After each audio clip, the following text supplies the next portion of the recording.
Halló, szép jó napot kívánok, kedves uram! Pap Tamás vagyok a Magyar Telenor Zrt-től. Azonosító számom 72 24 38-as. Kedves uram, egy olyan üggyel való kapcsolatosan szeretnék érdeklődni ön iránt, hogy megkapta SMS-énket a mai nap folyamán. Nem kaptam SMS-t ma még egyáltalán senkitől. Én nem kapta meg. Ez a hírt képviselő, ez az öné? Igen. Jó, felhívom figyelmét, hogy beszélgetésünk agrogüzítésre kerül, kedves uram, ezzel tisztában van. Igen. Hogy szólíthatom? Robi. Kedves Robert, 2 darab SMS fog kapni, hamarosan újra elküldöm az SMS-t önnek erre a hívószámra.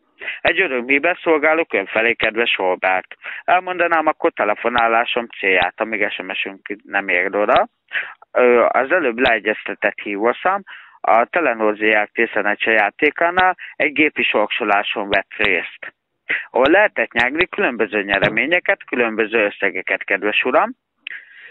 Előre tudatom önne, 4. nyertesünként sorsolta ki, kedves Robert, az önhívószámát a számítógépünk. Halló. Igen, itt vagyok. 4. nyertesünként sorsolta ki az a hívószámát a számítógépünk, ahol lehetett nyerni különböző nyereményeket, és kedves ügyfelünkkel különböző ajándékkal kedveskedtünk. Mindjárt mondanám is, betölt számítógépünk, fél perc türelmét kérném, kedves uram, hogy ön mint nyert ezzel a hívószámmal, és hogy miket lehetett nyerni. Jó, kedves Robert? Igen. Köszönöm szépen. Meg is érkezett. A 4. nyertesünként a mai nap folyamán lehetett nyerni, kedves Robert, 25 000 forint készpénznyereményt, 75 000 forint készpénznyereményt, 125 000 forint készpénznyereményt, illetve 150 000 forint készpénznyereményt, fődíjunként pedig 250 000 forint készpénznyereményt, kedves Robert. Halló. Itt vagyok. Van egy rossz és egy jó hírem az ön számára, kedves Robert. Melyikkel kezdjem? Mondja meg ön. Melyik önnek jobb? Mondja meg ön, kedves Robert, hiszen ön rossz. lett a szerencsés nyertesünk. A rossz hírem az, kedves Robert, hogy 4. nyertesünként sajnálatos módon, nem a földíjunkat, de viszont 4. nyertesünként a mai nap folyamán a Telenor Szerencsejáték Zrt-nél nem több, nem kevesebb 125 000 forint boldog tulajdonosa lett, kedves uram. Halló. Itt vagyok, igen. Nem hallanám az örömét, kedves uram. Örülök, csak én ilyen visszafogottan szoktam örülni. Igen? Igen. 125 000 forint boldog tulajdonosa lett, kedves uram. Ezt lefixáltam számítógépünkre, ez további kisorsolásra nem kerül, amennyiben ön él a nyereményével. Mit kell ezért tennem? Semmit nem kell. 3 biztonsági kérdést szeretnék önnek feltenni. Arra kérném meg, hogy elsősorban is tisztában van vele, hogy beszélgetésünk hangrögzítése kerül. Igen. Köszönöm szépen. 3 darab biztonsági kérdést tennék fel önnek. Arra kérném meg, hogy igennel és nemmel válaszoljon, jó? Igen.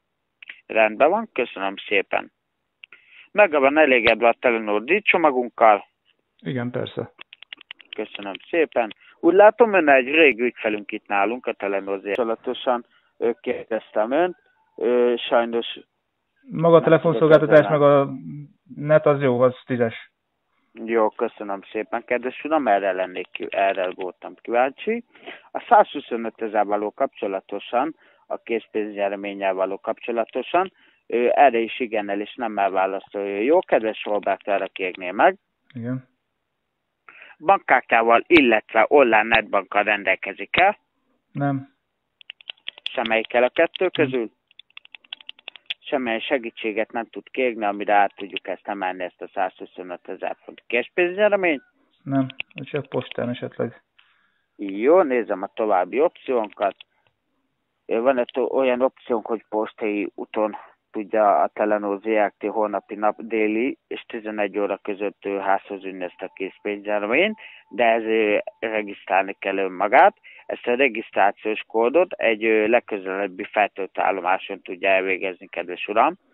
És ha én ezzel a hangfelvételemmel, azt elfelejtettem mondani, én is felveszem, bemegyek a rendőrségre, akkor...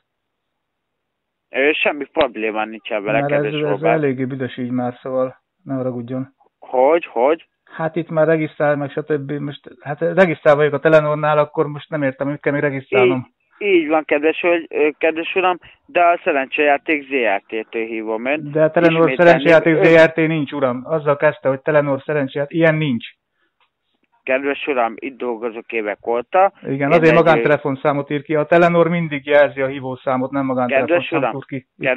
Kedves uram, én nem szeretnék vitába szállni önnel, nem is fogok, hiszen én itt egy szolgáltató vagyok, igen. Nekem alkalmazások vannak, ami elő van írva, én azt jó, akkor mondja, hogy mit kell tennem, aztán majd meglátjuk, hogy jó?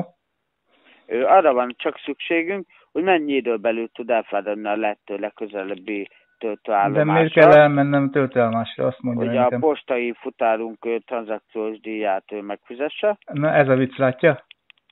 De mi az, hogy tranzakciós díjat megfizessek? Mivel, hogy a postai tranzakciós díjáját. De mi? Hát akkor vonják le az összegből, azt annyival kevesebbet küldenek, ilyen egyszerű. Kedves uram, mi levonni hozzád, mi nem tudunk az összegéből. Na látja, ezért megyek be a rendőrségre, ezért jelentem föl magukat. Mert akkor ez egy csalás. Akkor menjen be. Ez lehet, hogy pár hülye öreget be tudnak szivatni ezzel. Uram. Elmész a faszomba a kurva anyádat. A tiéd, köcsög, te. Jó, te büdös köcsög, basszam ki anyádat. Na így beszél a telenoros ügyfélszó, ugye? Így beszél. Így beszél, basszam ki anyádat, azt basszam ki a halott sítból. Jó? Lelgem anyádba a faszomat. Oda lelgem. Robi, jó? Gratulálok, te szemétláda. Kitépem a májádat, te csicska, kurva anyádat. Nem jött be hülye gyerek, nem jött be. Majd az asszonyoknál bejön ezen a nyugodjál meg. Persze, nem mindenki olyan hülye, mint a te anyád, te barom, aki ilyen cigányköcsögöt szart a világra. Nyugodjál. Mondjad még, csak legalább tögyebe megtalálnak. Mondjad még, te teti. Ez a nagy faszmát be fog ragadni az asszonyodnak a seggukába, a baszaros seggukába, jó? Mondjad még, te drága, mondjad. Na, majd hívlak. Szeretlek, drágám, szeretlek életem. Imádlak, sokkollak. Szedd vissza a faszt a szádba, szia. Felülről,